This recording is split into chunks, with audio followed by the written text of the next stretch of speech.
Haleluya! Isang mapagpalang umaga po sa bawat isa. Sa pangalan po ng Panginoong Hesus, tayo po ay sasamba sa Kanya. Handa po natin ang ating diwa ng pagsamba sapagkat nais po ng Panginoon na tayo ay makaranas ng Kanyang presensya sa umagang ito at manampalataya po tayo na may bagong pagtuturo at gagawin po ang Panginoon sapagkat po inuna natin siya sa araw na ito. Hallelujah. Sige po, ananyahan natin ang presensya ng Diyos. Pasalamat po tayo sa Kanya. Impusahan po natin magpuri sa Panginoon. Hallelujah, purihin ka, O Diyos. Napakabuti mo, Panginoong Hesus. Hallelujah. Tunay ka ng dakila, O Diyos. Walang hanggan ang inyong pag-ibig, Panginoon. Hallelujah. Sige po. Damhin po natin ang presensya ng Diyos sa pagsamba natin sa Kanya. Hallelujah. Salamat, Panginoon. Pinupuri ka namin, O Diyos. Sapagkat karapat dapat ka, Panginoon, sa pagpupuri ng iyong mga anak. Hallelujah. Hallelujah. Hallelujah, Jesus. Sige po, impusahan natin umawit sa Panginoon ng mga papuri. Aawitin po natin ang Kanyang pag-ibig. Walang katulad, walang kapantay. Hallelujah. Awit po tayo, steadfast love. The steadfast love of the Lord never ceases. His mercies never come to an end. They are new every morning. They are new every morning. New every morning.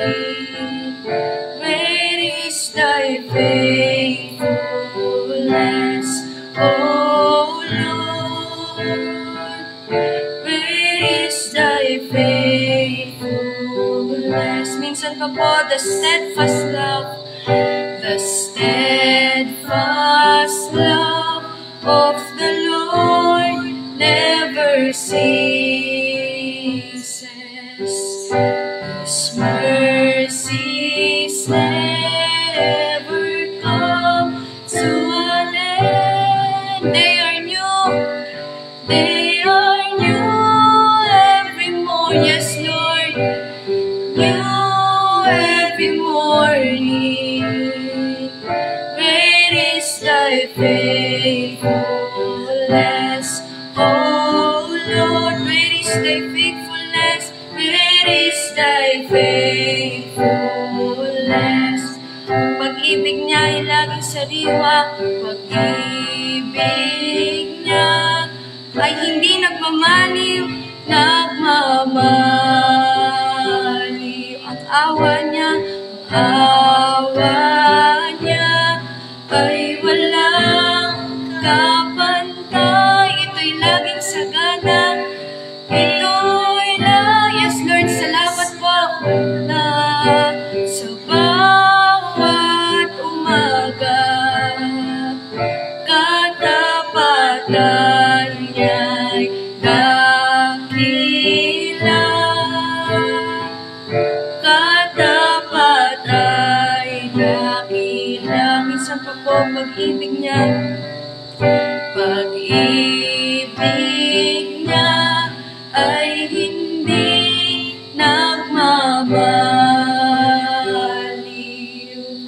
Ang awa niya ay walang kapantay. Ito'y laging sagana. Ito'y laging sagana sa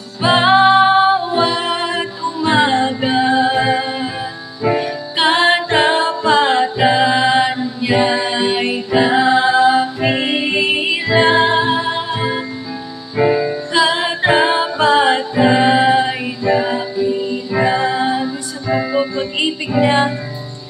Pag-ibig niya ay hindi nagmamahal. Yes, Lord. Ang awa niya ay walang kapantay. Pagkat ito'y laging sagana, ito'y laging sagana sa bawat umaga. Katapatan niya'y dakila. Katapatay dakila. Ito'y laging sagana. Ito'y laging sagana sa bawat umaga. Katapatan niya'y dakila. Katapatay dakila. Katapatay dakila. Katapatay dakila. Hallelujah. Katapatay dakila. Hallelujah. Salamat po, Panginoon. Tunay nga po, palagi kayong dakila, O Diyos. Palagi kayong gumagawa ng kamangha-manghang bagay. Hallelujah. Salamat po, Panginoon. Hallelujah.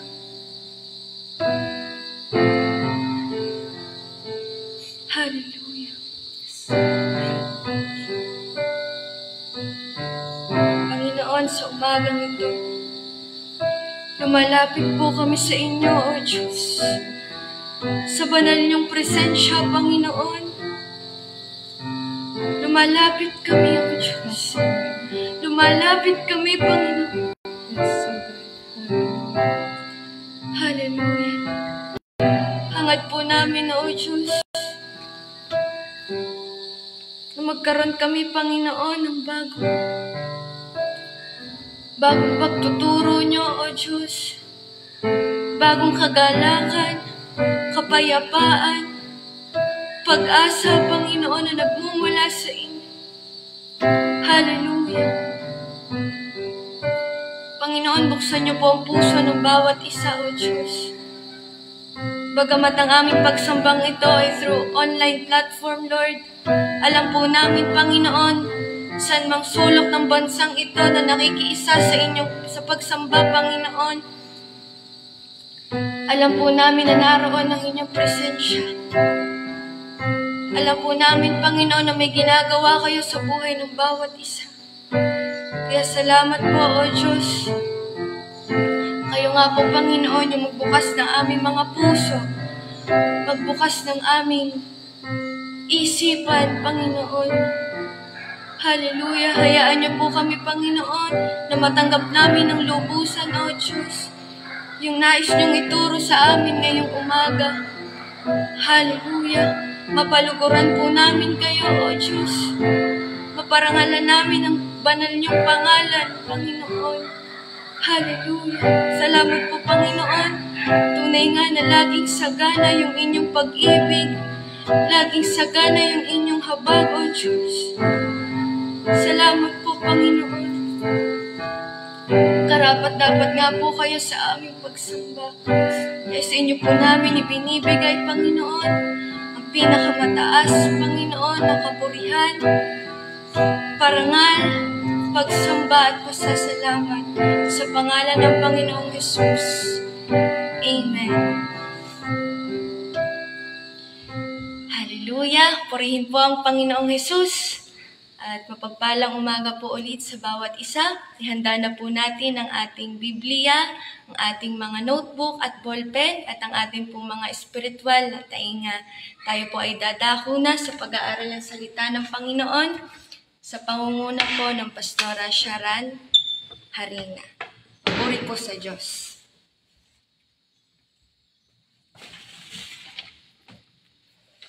Amen. Mapagpalang umaga po sa ating lahat. At patuloy po tayong mag-aaral ng salita ng Diyos. Kaya buksan po natin ang ating mga Biblia sa Aklat ng Juan, Kabanata 11, talata 4 hanggang 15. Sa John chapter 11, verse 4 at 15 po. Atin pong basahin ang salita ng Diyos. Sabi po dito sa John chapter 11, verse 4, ngunit nang ito ay marinig ni Jesus, ay sinabi niya, ang sakit na ito ay hindi tungo sa kamatayan, kundi para sa ikaluluwalhati ng Diyos, upang ang anak ng Diyos ay luwalhatiin sa pamamagitan nito. Sa 15 naman po, at ikinagagalak ko alang-alang sa inyo na ako'y wala roon upang kayo sumampalataya, gayon may tayo na sa Kanya. Tayo po'y pansamantalang pumikit at manalangin. Hallelujah, Hallelujah Lord, Hallelujah Jesus. Hallelujah Holy Spirit, Panginoon, patuloy po kami nagpapasakop sa inyo. O Diyos, sa umagang ito, dalangin namin na patuloy niyo po kami bigyan ng kaunawaan, Panginoon, bukas na puso sa pagtanggap, Panginoon, at pag-unawan ng inyong mga salita. Maging pagpapalat kalakasan po ito sa buhay ng bawat isa sa amin. Salamat po, Ama, Banal na Espiritu, kayo po, Panginoon, ang patuloy na magturo sa amin. Ito po ang aming panalangin na may pasasalamat sa pangalan ni Jesus. Amen. Ito pong talata sa Aklat ng Juan, Kabanata 11 po, ay tungkol sa tatlong magkakapatid sa lugar po ng Bitanya. Ito po ay si Lazaro, si Marta at si Maria. Dito po ay nagkasakit si Lazaro at hanggang siya po ay namatay. Ipinabatid po dito nila Marta at Maria sa Panginoong Jesus na si Lazaro ay may sakit. Sapagkat nagtitiwala sila na kayang pagalingin ng Panginoong Jesus ang kanilang kapatid. At alam niyo po, kahit na sila ay lingkod ng Diyos, at hindi lamang sila basta lingkod ng Diyos, kundi malapit sa puso ng Panginoon itong tatlong magkakapatid.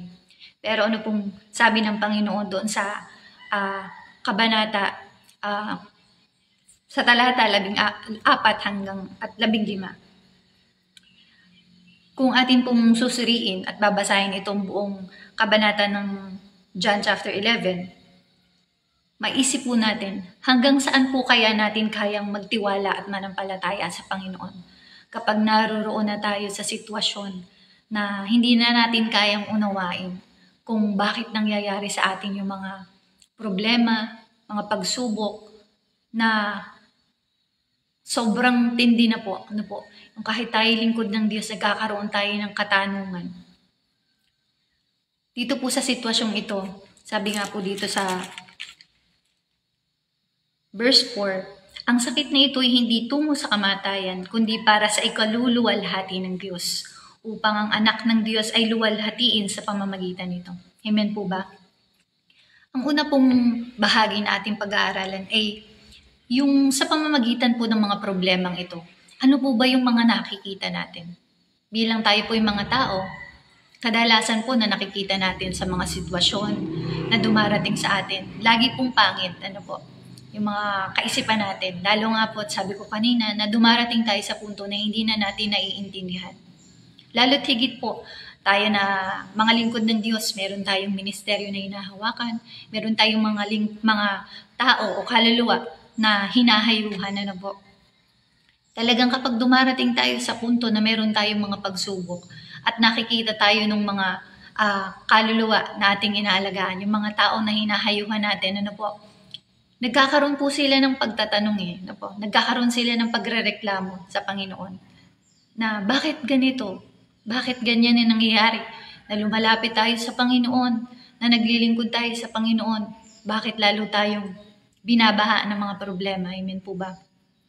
At bilang sa mga pastor po, nagiging example po sila Kapag nakikita ng mga tao na yung pastor na yun na humahayo sa kanila, talagang kabi-kabila po yung mga problema. Kabila po yung mga sitwasyon na dumarating sa kanila. Alam niyo po yung nagiging kaisipan ng mga tao na bakit itong pastor na ito kala ko ba'y lingkod ito ng Panginoon? Pero bakit puro pagsubok ang dinaranas? Bakit yung mga pinapangaral niya yatang mga salita ay hindi totoo? Bakit hindi siya pinagpapala ng Panginoon? Bakit hindi siya tinutulungan ng Panginoon? Amen po ba? Ito po yung karaniwan na nagiging kaisipan ng mga bagong inilalapit sa Panginoon, bagong inaakay. At sa atin po ng mga lingkod ng Diyos, lalo't higit po yung mga matatagal na, yung talagang taon na po yung binibilang. Opo, sa ating kaisipan, kapag tayo dumaranas ng pagsubok, alam natin na ito ay galing sa Panginoon at isang pagtuturo at isang kaparaanan ng Diyos para tayo ay maging instrumento at kalakasan sa iba. Pero sa iba naman po na mga bago, mga inaakay pa lamang, ito po ay katanungan sa kanila. Amen po ba? Nagkakaroon po sila ng pagrereklamo o pagtatanong sa Diyos. Kagaya na lamang po dito sa sinabi sa John chapter 11, verse 21 po. Sabi po dito ni Martha sa Panginoon. Sinabi ni Martha kay Jesus, Panginoon, kung narito ka sana, hindi sana namatay ang kapatid ko. No po, nagkaroon po ng pagrereklamo sa Panginoon. Kasi tayo pong mga tao, opo, nagtitiwala tayo sa Panginoon, nananampalataya tayo sa Kanya na siya ay Diyos. Pero alam niyo po, meron tayong inihahain na plano sa Panginoon. Ang totoo po, hindi tayo humihingi sa Panginoon na, Lord, let your will be done. Ano po ba yung kalooban niyo? Meron na po tayong nakahandang plano. Ang nangyayari po kasi, ang Diyos po yung pinapasunod natin sa gusto natin. Amen po ba? Kumbaga meron na po tayong listahan kung ano ba yung kalalabasan ng gusto nating mangyari. At saka natin ipapakita sa Panginoon. Saka natin ihahain sa Diyos. Amen po ba? Hindi na natin napapansin na yung prayer natin na, Lord, let your will be done. Ano man po ito, mangyari po ang kalooban niyo. Hindi na natin bibigyan yun ng pansin eh. Kasi sa tindi ng pagnanasa natin na mangyari yung kagustuhan natin na, oo, maganda yung plano natin. Maganda yung magiging resulta sa kaparaanan at kaisipan na meron tayo. Pero iba po kasi yung gusto ng Diyos na mangyari. Kaya ipinipilit natin yung mga nais natin. At kapag hindi nangyari, nagkakaroon po tayo ng pagtatanong sa Panginoon. Ganon din po yung sinabi ni Maria dito po sa verse 32. Panginoon, kung ikaw sana'y narito, hindi sana namatay ang aking kapatid. Diba po? Meron yung pagrereklamo sa Panginoon na, Panginoon, sinabihan ka namin nung buhay pa ang kapatid namin si Lazaro.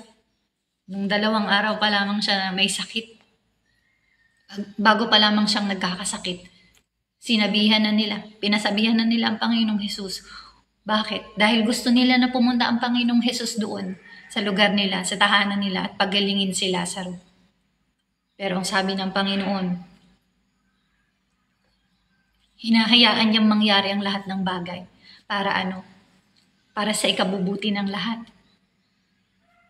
Upang ang mga tao ay sumampalataya sa Kanya. Amen po. Maraming pagkakataon po.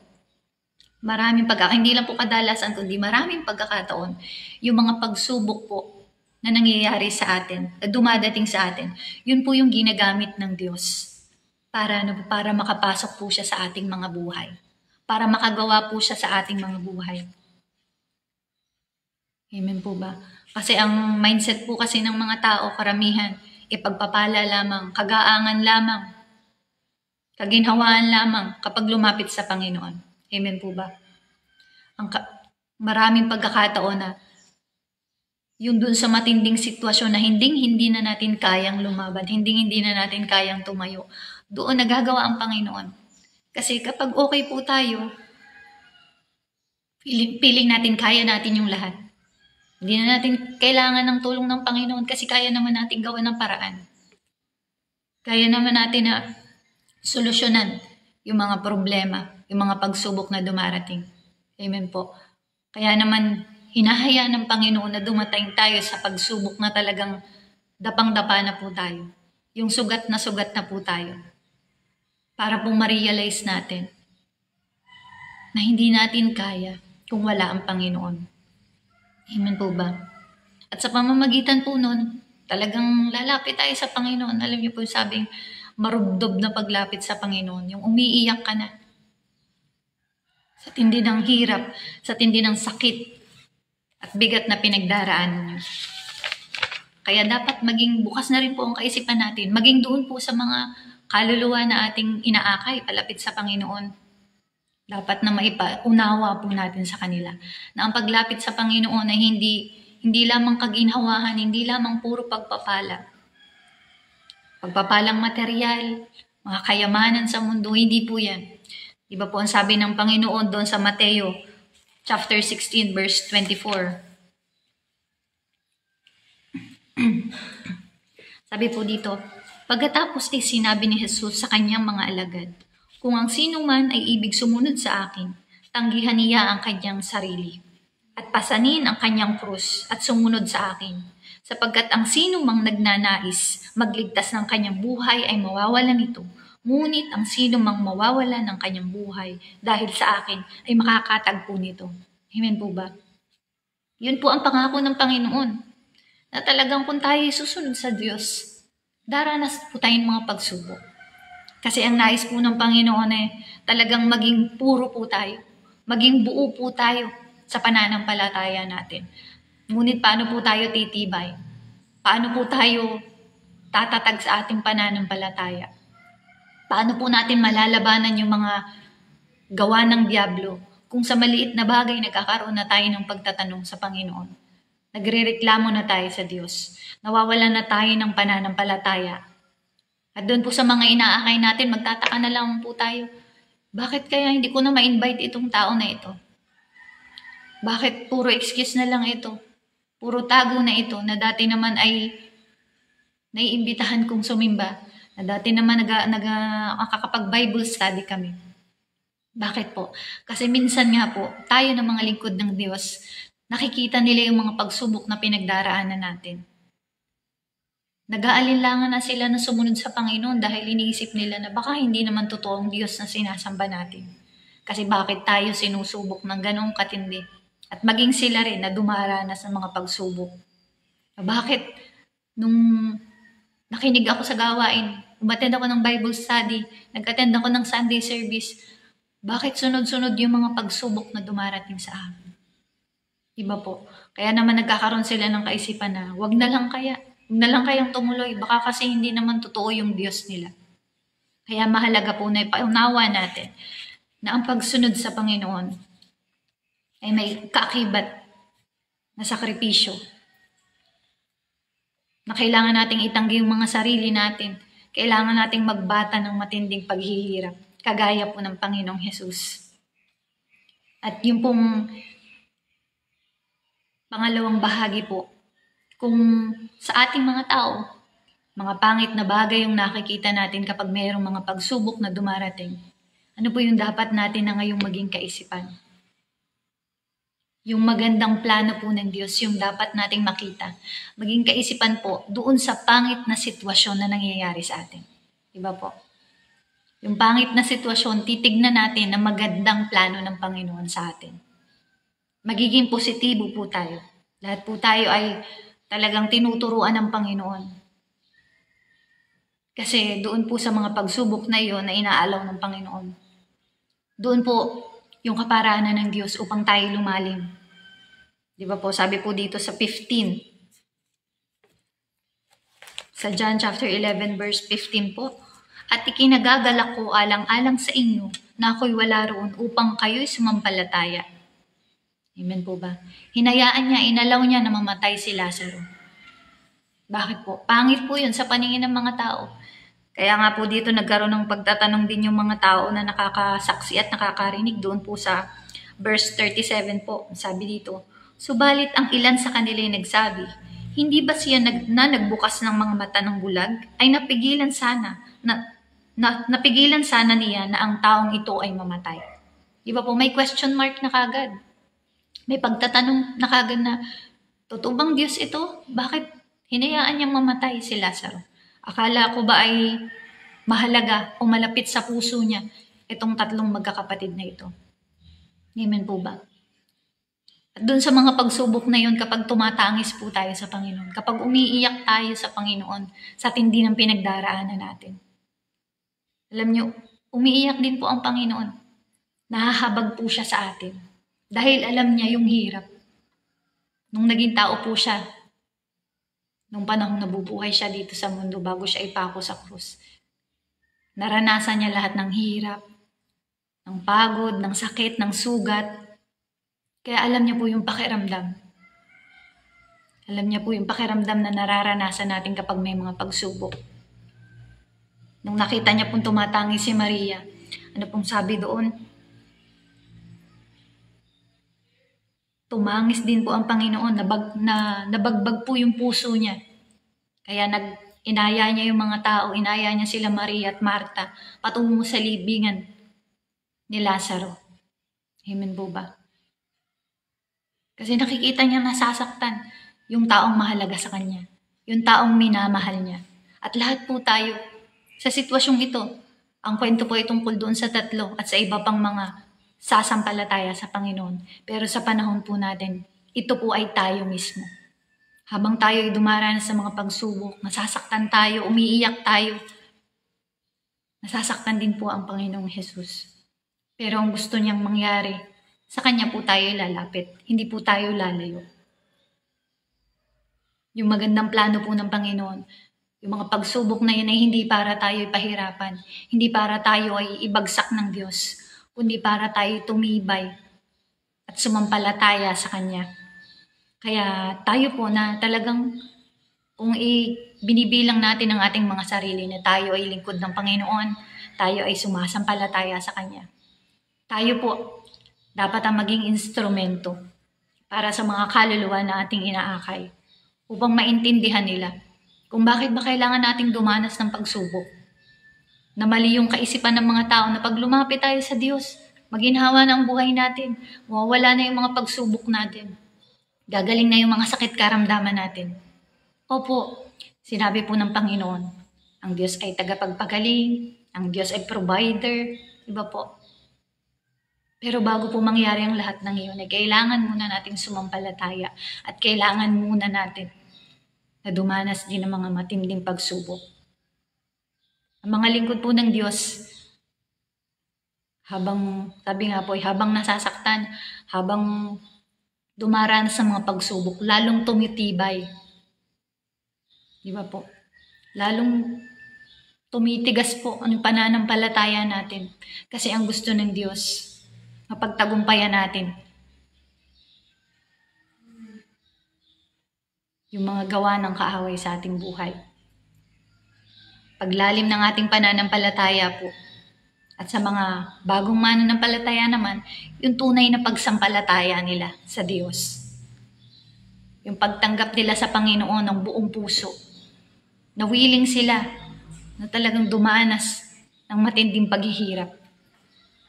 Kung noon nga po mga apostol yung mga lingkod ng Diyos, diba po, kagaya nila Apostol Pablo, noon kagalakan po nila yung mga pagsubok na pinagdaraanan nila, bawat hagupit sa likod nila, diba po, bawat paglatigo sa kanila, bawat pag-uusig sa kanila, bawat pagsubok, umiiyak po sila, nahihirapan sila, nasasaktan sila.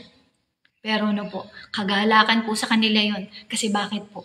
Napaparangalan po at naluluwalhati ang Panginoong Jesus. Pero tayo po sa panahon po natin ngayon, ano po kaya yung mindset natin? Ayaw po natin ng pagsubok. Lord, ilayo niyo po ako sa pagsubok. Lord, wag niyo pong hayaan. In Jesus' name, di ba po, naggaganon pa tayo. Kasi takot po tayong dumanas ng pagsubok. Takot tayong magkaroon ng sakit karamdaman. Kasi ayaw nating maranasan na manghina tayo, na manlupaypay tayo.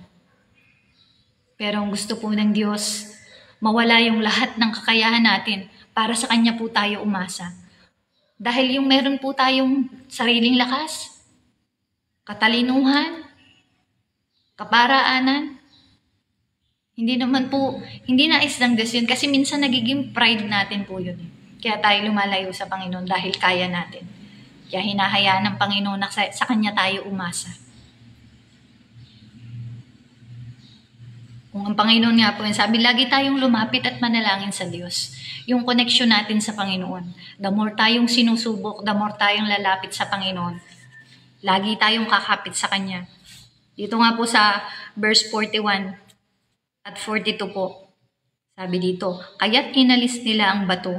Tumingin si Jesus sa itaas at sinabi, Ama, nagpapasalamat ako sa iyo na ako'y iyong pinakinggan. At alam kong ako'y lagi mong pinapakinggan, ngunit ito'y sinabi ko alang-alang sa maraming taong nasa palibot upang sila'y sumampalataya na ako ay sinugo mo. Amen po ba?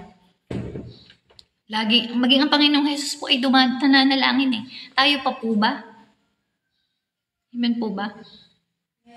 Yung bato po, alam niyo yung bato na nakaharang dito, pinaalis ng Panginoon. Nung una po ayaw ni Marta, bakit? Nangangamoy na daw po yung katawan ni Lazaro. Pero yung bato po na yun sa atin, nagsisimbolo po yun sa harang natin sa Panginoon, sa pagitan natin at sa Diyos. Gustong tanggalin ng Panginoon yung bato na yun para makita natin kung ano ba yung kaparaanan ng Panginoon. Di ba po sa Isaiah chapter 55 verse 8? His ways is His thought is higher than our thoughts, and His ways is higher than our ways. Ibang kaparaanan ng Panginoon, kaya ang nais ng Diyos, tanggalin natin yung bato na nakaharang sa pagitan natin at sa Panginoon upang sa gayon makita natin kung ano yung inihanda ng Panginoon para sa atin. Amen po ba? Kaya nawa po sa bawat isa sa atin, alam ko po na maraming beses na rin po nating napapakinggan itong ganitong turo. Pero alam niyo po kahit mga batikan na po sa pangangaral ng salita ng Diyos, kahit mga lingkod na ng Diyos, nangangaral, naghahayag ng salita ng Diyos, talagang kailangan din po natin na ma-remind. Dahil minsan natatabunan na ng mga pagsubok o sitwasyon sa ating mga paligid. Yung mga bagay na itinuturo sa atin ng Diyos. Yung basic na nakakalimutan na natin. Amen po ba? Kaya nawa, sa umagang ito po, tayo ay napalakas ng Panginoon. Sabi nga po doon sa Exodus chapter 14 verse 14 the Lord will fight for you. You only need to be still. Ang Diyos ang lalaban. Ang Diyos ang gagawa. Kailangan lang nating manatiling manampalataya sa Panginoon. Amen po ba? Sabi nga din po doon sa 1 Corinthians chapter 10 verse 13. Sa halip, pagdating ng pagsubok, bibigyan niya tayo ng lakas upang makayanan ito at upang magkaroon tayo ng paraan upang malagpasan ito sa tulong ng Panginoon. Amen po ba? Kaya purihin po ang Panginoon. Salamat sa Diyos sa kanyang mga salita. Patuloy tayong maging kalakasan at pagpapala sa iba. Talagang hindi po makita sa atin yung pagsuko at pagbitaw upang sa gayon yung mga kaluluwa na ating inaakay, magpatuloy din po sila. Dahil tayo po ang ginagawang example ng Panginoon kung paano siyang gumagawa sa atin. Amen po. Kaya tayo po muli ay pumikit at manalangin. Hallelujah, hallelujah Lord, hallelujah Jesus. Hallelujah Holy Spirit, Panginoon, patuloy po namin kayong pinupuri at pinapasalamatan sa umagang ito. Salamat po sa inyong mga salita. Salamat po sa inyong pagtuturo at paalala sa amin, Lord God. Nawa Panginoon, patuloy ito maging kalakasan sa buong araw namin, Panginoon. At sa mga susunod pa, Lord God, na araw, Lord. Hallelujah. Sa bawat isa po sa amin, sa mga papasok sa trabaho, sa paaralan, Panginoon, o mananatili sa tahanan o gaganap sa mga ministeryo na pinagkatiwala nyo, ano man ang aming gawin sa buong maghapong ito. Lord, ang pag-iingat ninyo at ang mga salita ninyo, Panginoon, na maging baon at kalakasan namin sa aming mga buhay. Maluwalhati kayo, Panginoon, sa lahat ng aming gagawin, sa lahat ng aming sasalitain, at maging magiging damdamin, O Diyos. Purihin kayo, luwalhatiin kayo, Ama, sa pangalan ni Jesus. Amen. Mapagpalang umaga po sa inyo, purihin ang Panginoon.